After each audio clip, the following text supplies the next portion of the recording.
So, we do all these top 10 lists to go into seasons, and then I feel like we kind of forget about them. So I figure middle of January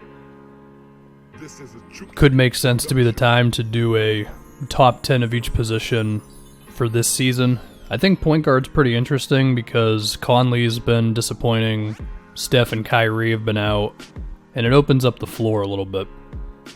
A couple things in terms of deciding if a guy is a 1 or a 2, or if he's a point guard or a forward, because there's like LeBron and Luka and Jimmy kind of fits into that as well. I'm just going based off of what NBA.com considers guys, because I'm assuming that that's going to be their all-star thing, but also their all-NBA consideration, and I guess it just makes sense to stay in line with that. So an example, basically what I just said, like Luka is considered a guard on NBA.com, so I'm going to consider him to be a point guard. So newsflash, he's number 1 here.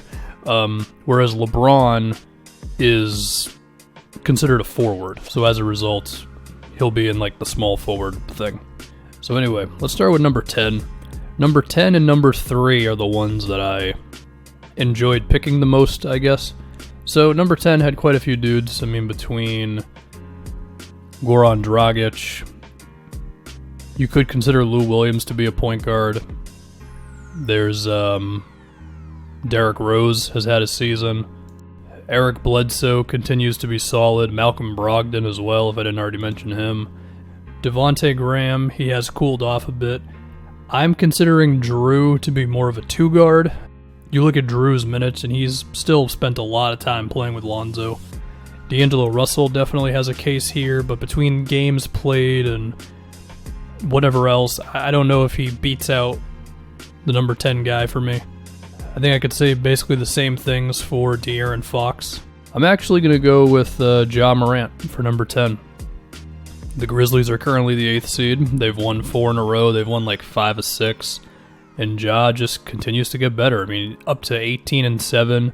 His efficiency is really good for a guy who is in his first season and does as much as he does. I mean, 57% true shooting.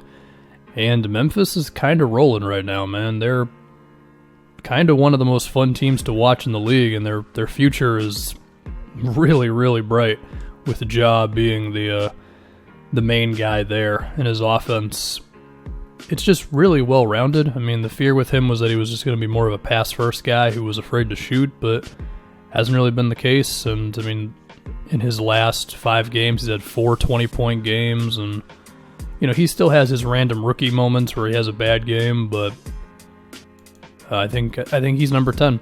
Number 9, going to go Spencer Dinwiddie. Dinwiddie's efficiency from the field is not as great as you would want it to be. It's like 54% true shooting, which is still not bad.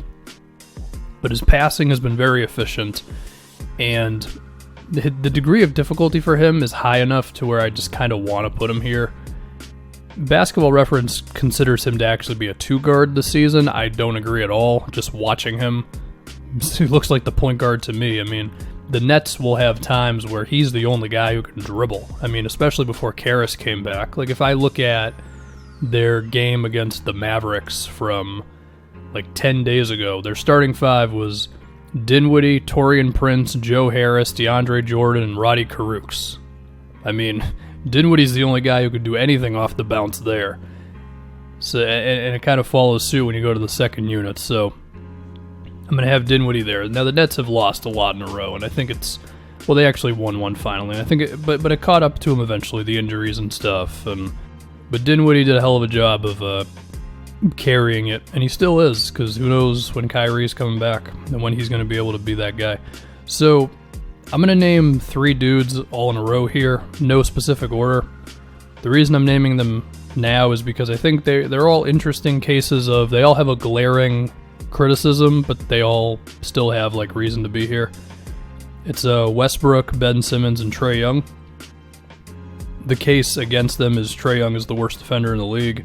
For Ben Simmons, that he's a disappointment who sometimes disappears in fourth quarters, and for Westbrook, it's the efficiency. The case for them is that Westbrook still, the totality of his game is still there. The rebounds and the assists and the craziness of it all. And his efficiency had a run that was pretty damn good. For Ben Simmons, he's probably going to make an all-defense team this year. The playmaking and the rebounding is still legit. And just because he might not be meeting our expectations does not mean he's still having a really good season, if I said all that correctly. And in the case for Trae Young, dude's averaging like 28 and 8, and the team around him is bad, and there's so many times where he makes a great play for a teammate who misses the shot, or he gets trapped and then he passes it to a dude who can't do much off the dribble. So yeah, again, I feel like with those three, no matter where you would place them in this sort of a thing, there's going to be holes in your take on why they belong there. So I figured I would just put them all together. Number 5, Chris Paul. Mid-range god, clutch god. Granted, they just got beat by the Lakers without LeBron and AD, so that's the NBA for you. But CP, I mean, I just did a video on the guy yesterday, so I don't want to repeat myself too much, but he just continues to be really, really good in all areas. Whether it's a simple 17 and 7 every game, but not a lot of turnovers, not a lot of bad shots, good defense, and just always positives when he's in the game. Number 4. And by the way, because Chris Paul's here, I'm not considering Shea to be a point guard. Number 4, Kemba Walker. Kemba, I feel like he's kind of like the most uninteresting case. I love the guy. I watch him every game, but it's just like, yeah, there's no surprises here. It's Kemba Walker. He's, to me, the 4th best point guard in the league this season. 3-point shooting, good defense. A little better of a defender than I thought he was. I wasn't watching Charlotte like that. And just a lot of spacing assists in the Brad Stevens offense, which had a weird stretch of games where they weren't really moving that much. But anyway, Kemba's doing his thing. I guess the case against him is that he's not averaging like 30. And he doesn't play the defense of Chris Paul or whatever.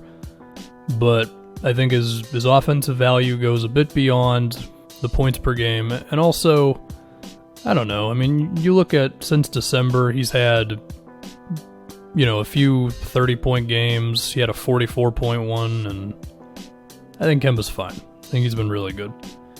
I said number 3 was one of my other favorite ones to pick, just because I see this dude still getting underrated on Twitter when I look at people's all-star lists. Kyle Lowry. 21 points, 7.5 assists, 4.5 rebounds, 58% true shooting. The fear was that he wasn't going to score enough because his scoring was going down, but he's taken it upon himself to do more. If you want to say, well, but he's playing 38 minutes a game. Yeah, he is. Okay. But I think he's been really, really good. Now, and of course, he's got the defense, and he makes a lot of passes that don't end up in assists, but do a lot for the Raptors offense. One interesting thing with Lowry is that they're 16-11 with him, and they're 9-2 without him. However, Toronto's injured to hell right now. I mean, they're missing Siakam, Gasol, Norman Powell, Fred VanVleet. I mean, you look at their lineup. This is their starting 5 against Portland, where they lost by 2 a couple days ago. It was Lowry, Patrick McCaw, Serge Ibaka, OG Anunoby, and Rondae Hollis-Jefferson. And then off the bench, they got O'Shea Brissett, Stanley Johnson, Chris Boucher, Matt Thomas, and Terrence Davis. And in that game, Lowry had 24 and 10. His efficiency was not beautiful, but the point is, I think Lowry has been really good, and he's keeping the ship afloat until Toronto gets healthy. And now for the top 2, shouldn't be that hard to figure out. Number 2 is Dame, and number 1 is Luka, as I said earlier. Dame, it's just not his fault in Portland, man. It just isn't. I mean, he continues to be one of the best players in the league. Is he a top 10 player? Probably. I mean, I'd have to write out the names, and I mean, Luka's in there now, so maybe Dame is like number 9 or 10, but he's in there. I mean, he continues to be great. A stat for the year is for the overall season, Portland, when Dame is in there, has a positive net rating of 1, and when he's not in the game, it's like negative 12, which basically takes them from a mid-tier team to the worst team in the league. Those numbers are not as nice to Dame in the last like 10 games, but I still don't think it's his fault whatsoever. I think there's many things that have gone wrong with Portland, and they're not Dame's fault in any way whatsoever. So I'm totally fine with still having him number 2.